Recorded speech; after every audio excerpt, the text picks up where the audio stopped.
One of the central arguments of the God delusion, Richard Dawkins' book, is the famous schoolboy argument.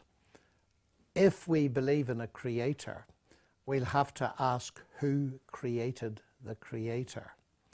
Now, the first point I would make about that is this. If you ask the question, who created God, you are thinking of created gods.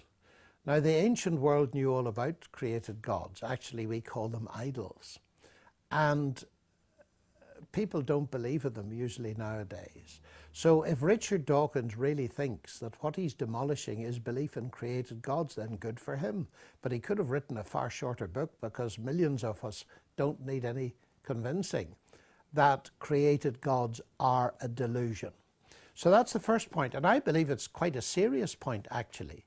Because if he thinks that the God means you must be able to say who created God, then he does fall foul of that criticism. Now, you can only ask the question, coming at it from another perspective, if you cannot conceive of an eternal God. Christianity, of course, does not believe in a created God. It believes in God who is eternal and is the creator of everything else.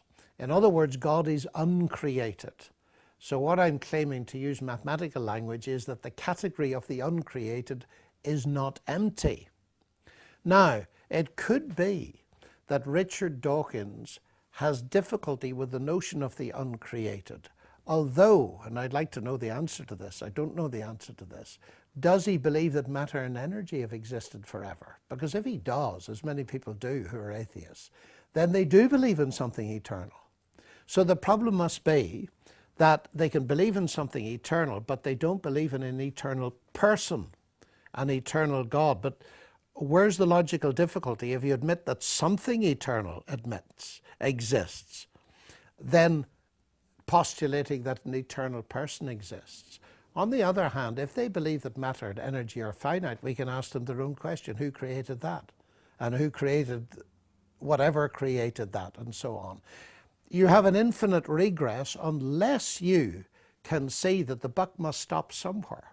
And of course, the Christian doctrine is that God existed eternally, so that by definition, the creation buck, so to speak, stops there.